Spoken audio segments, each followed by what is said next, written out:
28 अगस्त 2014 हानवेल UK. 14 साल की Alice cross शाम के वक्त अपने घर से वॉक के लिए निकलती है और जाते वक्त वो अपनी माँ से ये कहकर जाती है कि वो 6 बजने से पहले घर वापस आ जाएगी, लेकिन वो दोबारा कभी लौट कर नहीं आती। So hey everyone, this is the case of Alice Cross. Alice एक हाई स्कूल स्टूडेंट थी और उसे म्यूज़िक में बहुत ज़्यादा इंटरेस्ट था। Whenever she had some time she used to write songs और उसे पियानो बजाना भी बहुत पसंद था। एलिस की अपने मॉम डैड के साथ बहुत अच्छी बॉन्डिंग थी। She used to share everything with them.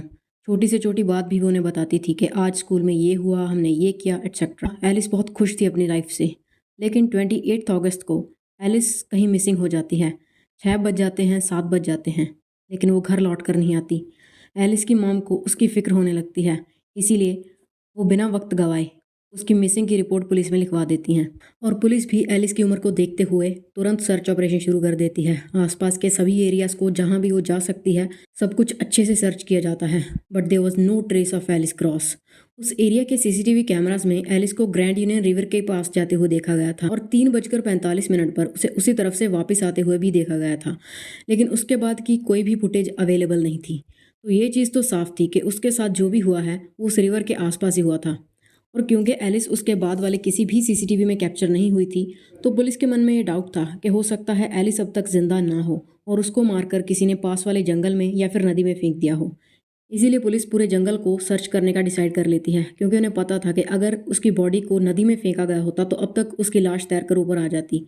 इसके बाद जंगल की सर्च शुरू की जाती है। जंगल काफ़ी बड़ा था, कई दिन लग जाते हैं उसे सर्च करने में, but at the end Alice की बॉडी उस जंगल से नहीं मिलती, लेकिन उसका वो बैग जो लेकर वो घर से निकली थी वो ज़रूर उन्हें वहीं मिल जाता है और उसमें एलिस के जूते भी मौजूद थे और उसका बाकी का भी छोटा मोटा सामान था, लेकिन उसमें उसका आईफोन नहीं था।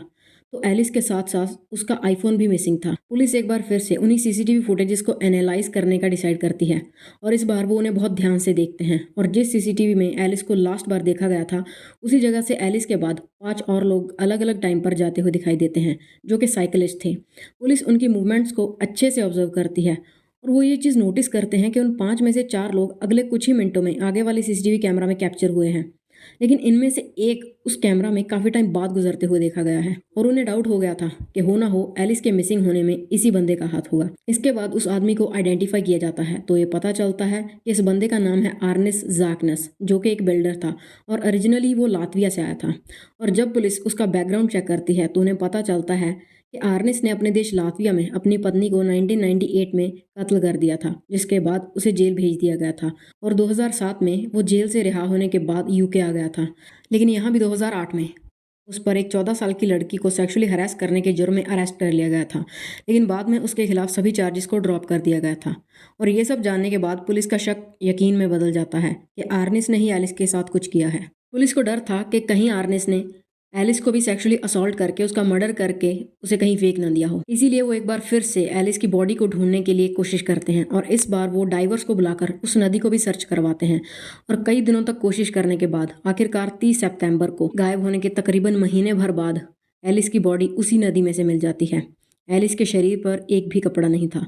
उसकी बॉडी को एक साइकिल के पहिए और कुछ ईंटों के साथ बांधकर वहां फेंका गया था और उसके ऊपर से बड़े बड़े लकड़ियों के टुकड़े भी फेंके गए थे ताकि वजन की वजह से उसकी बॉडी नीचे पानी में ही रहे और ऊपर ना आ सके। ज़्यादा टाइम बीत जाने की वजह से एलिस की बॉडी पूरी तरह से गल चुकी थी, लेकिन फिर भी पोस्टमार्टम के लिए उसकी बॉडी को भेज दिया जाता है ताकि कोई सबूत मिल सके। और दूसरी तरफ पुलिस आर्नेस की आइडेंटिटी को पब्लिक कर देती है और वो लोगों से अपील करते हैं कि अगर किसी ने भी आर्नेस को देखा हो तो वो उन्हें तुरंत रिपोर्ट करे, क्योंकि आर्नेस भी 3 सितंबर से लापता था। पुलिस को डर था कि कहीं वो अपने देश न भाग गया हो, क्योंकि तब उसे पकड़ना बहुत मुश्किल होगा। इसी तरह से आर्नेस की खोज चलती रहती है, लेकिन उसका कुछ पता नहीं चलता और आखिरकार 3 अक्टूबर को आर्नेस की डेड बॉडी उसी रिवर के पास वाले एक पार्क में मिलती है जहां पर एलिस का कत्ल हुआ था। आर्नेस ने सुसाइड कर लिया था, तो इस केस का जो सस्पेक्ट था अब वो भी जिंदा नहीं था। तो इसीलिए पुलिस एक क्लोजर रिपोर्ट दाखिल करती है और पुलिस ये थ्योरी पेश करती है कि क्योंकि आर्नेस पहले भी सेक्सुअल असॉल्ट के लिए पकड़ा जा चुका था, तो शायद 28 अगस्त 2014 को भी एलिस को अकेले में देखकर उसकी नीयत खराब हो गई होगी और मौका मिलते ही उसने उसे सेक्सुअली असॉल्ट करने के बाद उसका मर्डर करके वहीं नदी में फेंक दिया होगा। और इसी के साथ ही पुलिस को एलिस के बैग पर भी आर्नेस के डीएनए के कुछ सैंपल्स मिले थे और एलिस का जो आईफोन मिसिंग था वो भी आर्नेस के घर से कुछ दिनों बाद बरामद कर लिया गया था। तो ये था हमारा आज का case. Comment your views and don't forget to subscribe. फिर मिलेंगे।